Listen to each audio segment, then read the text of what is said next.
our first show of this after the summer holidays, and I want to start with a big bang show and come to the Savoy restaurant, which is one of my favorite restaurants in town, and I'm pleased to introduce the executive chef, who is Kari Aihinen, or Kape, as he also knows.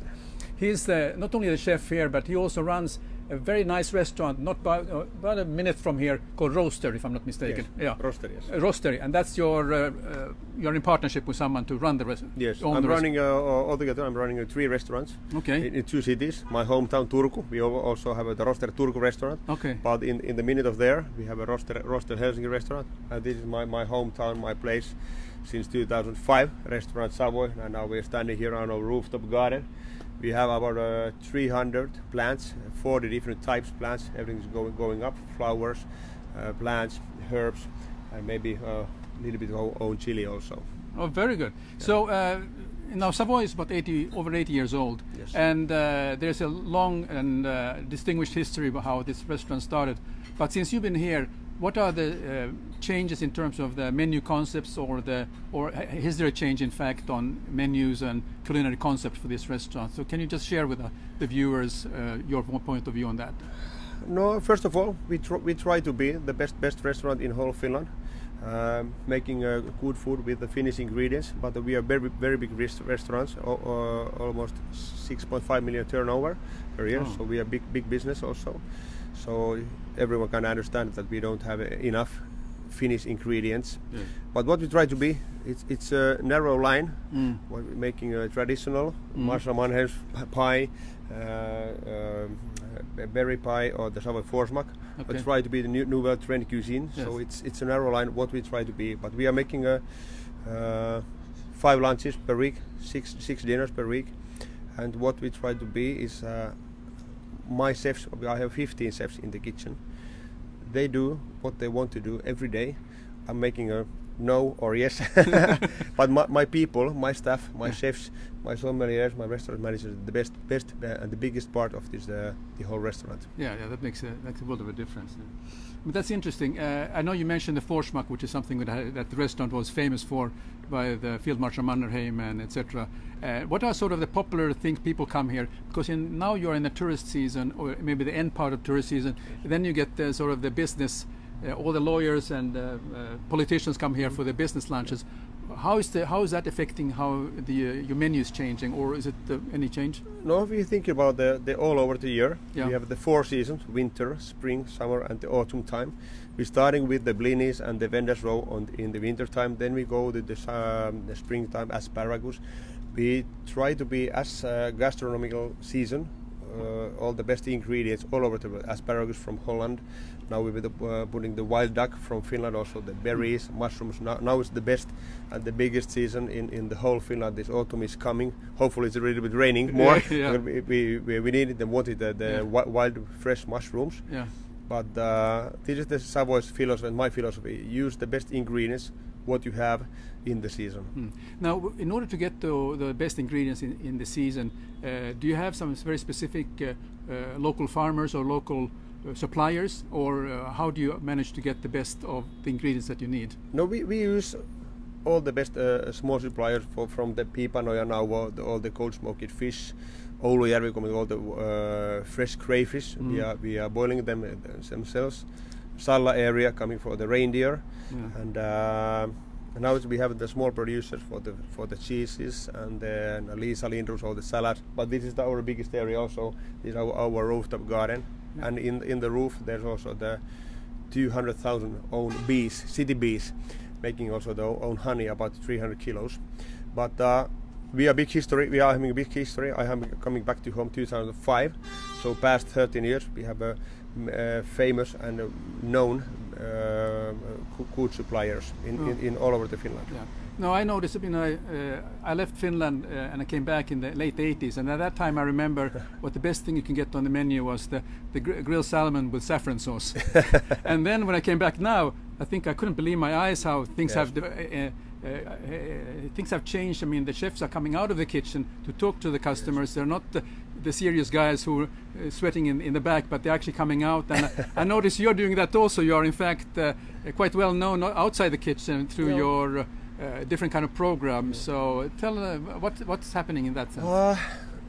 First of all, TV is a big show area where I'm standing in the MTV3 channel, but also the restaurant business, the experience when you come to the restaurant. It's the whole area. For example, the Savoy.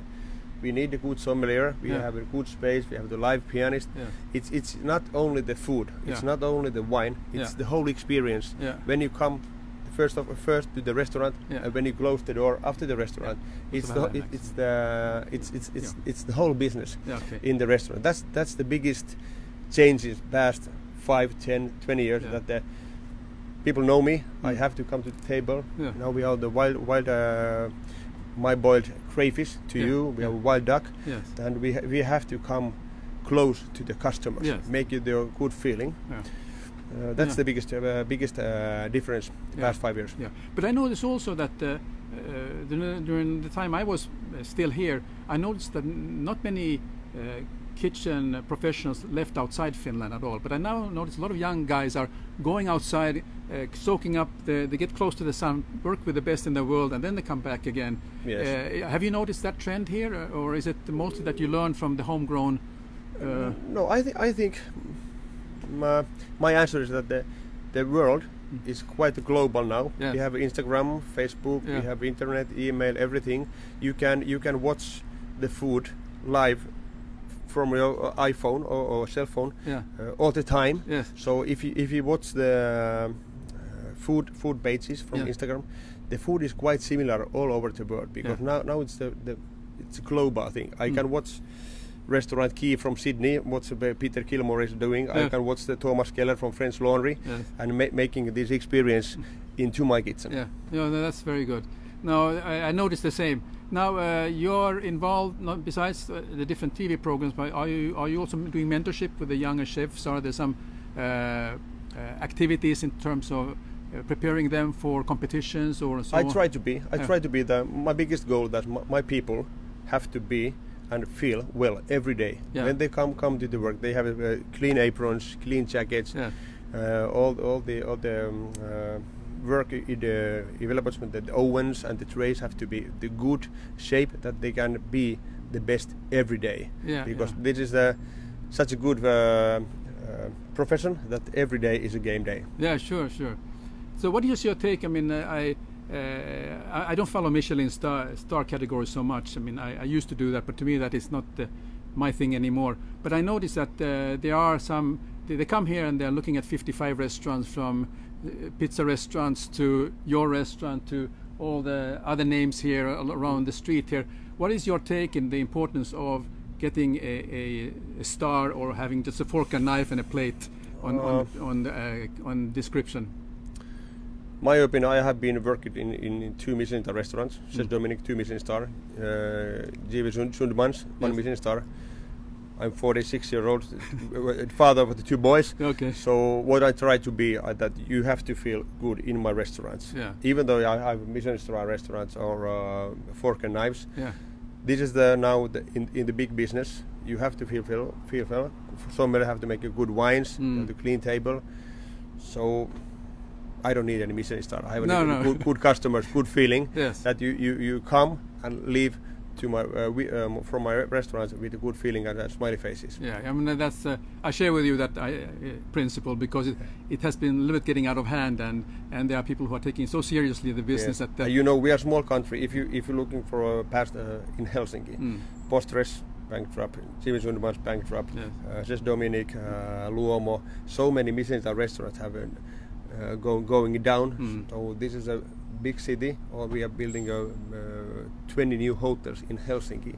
So every customer is a very important to my restaurants. No, I share with you there.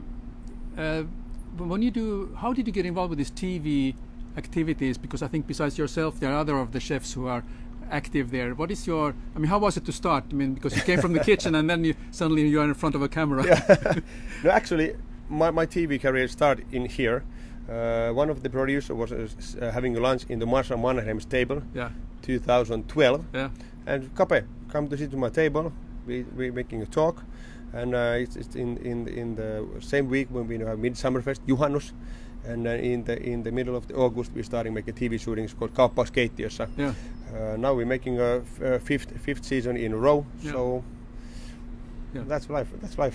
I translate to hijacking the kitchen. That's what my free translation. Oh no, kitchen nightmares. Oh, kitchen nightmare. Yeah. Okay, that's correct. Sorry, it's a dinner disasters. Oh, dinner disasters. Yeah, dinner okay. disasters. Okay, and then but it's a good format. Yeah. It's consider all the Finnish people. I have been in 57 Finnish families inside the 3 days, so I have something to say from the Finnish families. Yeah. No, I think it's. I particularly like the thing is because you're dealing with families with children, and also that helps them the kids really to get the courage also to join mother to start to cooking themselves, and then they learn something. It must be an amazing experience for them after those shootings. What they learn to eat lemon or lime or kid. And I thought I was really. For example, yesterday.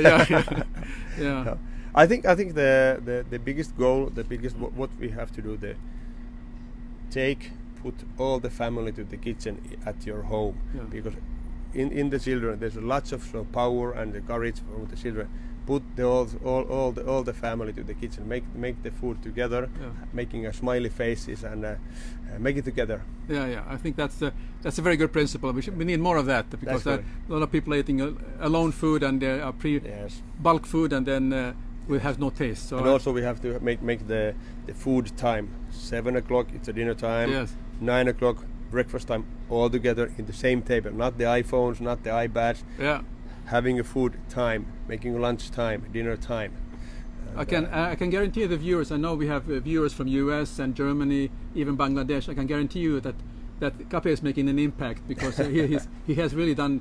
I had such a great time watching this, and I have to admit I'm more of a Netflix and YouTube viewer, not TV. But I knew I was going to meet him today, so I better have my act together and also look at how you're doing. And we had a good time, and it was very educational. That's what I called it. Thank you very much. Yeah. Thank you very much.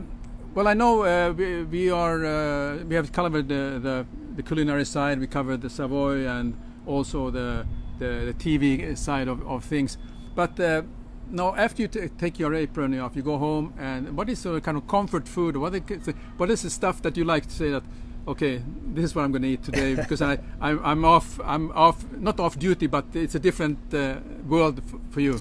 Okay, when I take this Savoy apron away, I like the pasta food, quite a simple pasta, but also I think quite many chefs like trash food, or the burgers, or the kebab, because we totally wanted to go away from the Savoy executive chef cuisine role. Yeah. So taking a lousy kebab place or having a pizzeria. So because 5 days a week we put this apron and making the foie gras, truffles, everything, wild duck, and the fresh purees on the season. So I think the pasta and the burgers is my style of my cozy food. Yeah. Well, that's very good. I mean, I have to admit, to the time when I was working in a hotel, and I never had a chance to cook because we were eating in restaurant or room service, because that's part of my job. Yes. Now I'm also enjoy, obviously in a very comparable to you, a very modest way, I enjoy cooking once in a while, and I do my pasta things also. That's my Sunday enjoyment, to cook for my wife, and it's like a meditation for me when I do that. Oh no, but even though if you're making the pasta at home,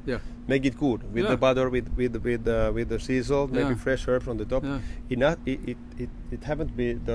has to be not difficult, but make it with the good ingredients. Yes. Put the salt, put the butter, or the lemon and juice, and everything. Right. Make it right. Yeah. Well, that's what I'm trying to do. So very good. Now I really have enjoyed this moment, and I know that we have not many viewers have woken up, and I think a lot of people will be looking at this but later on. That's usually what happens in these shows. But I have a standard question for everyone who's joining me. What is maybe your favorite quote that kind of drives is sort of your driving force, or what are some point that is important to you and that they become a quote for you? Maybe what you're sharing for people to inspire them. My biggest goal of the quote, why I can stand every day with this apron, is my staff, my people, my executive chef Olli Kolu, Burt Kotkavuori, because without any good staff, any personal, the chefs or the sommeliers, I don't have any 3 restaurants. I can't buy making my 3 restaurants by myself. So the biggest goal in the restaurant is my staff.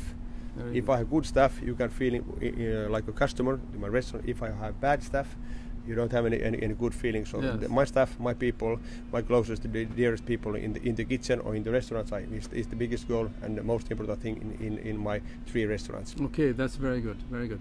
Well, on that note, Kari, I want to thank you very much for this moment. I really enjoy meeting you, and I'll keep watching your nice TV shows. And of course, I'm coming here when I have some very important guests to cater to. Oh, thank you very much. See you at Savoy. Okay, thank you very much. Thank you. Thanks. Okay, that was our Thursday show, and we continue every single Wednesday at 5 p.m. And next week, the topic is a little bit changing, because why are Joe the Traveler or Matti Matkailija booking with online travel agents or nettimyyjät? Why would they buy it if they would know what I'm going to tell next week? And they're still buying it through the net. So I will reveal to you who is the real customer who's the real customer. You'll be surprised. So that's something I'm going to share. And then I will continue with a series of shows relating to hotel management agreements, because the hot buzz now. Kari knows a lot of new hotels are coming up, and now we want to get the new luxury hotel brands into Helsinki. But there's a reason why we don't have a single international luxury brand. So I'm going to talk about that, because this is that was my bread and butter job for 10 years in Dubai. So I like to share those experiences and some inspirations. So with this note, thank you very much from Kari and myself, and I wish you have a very good rest of the day.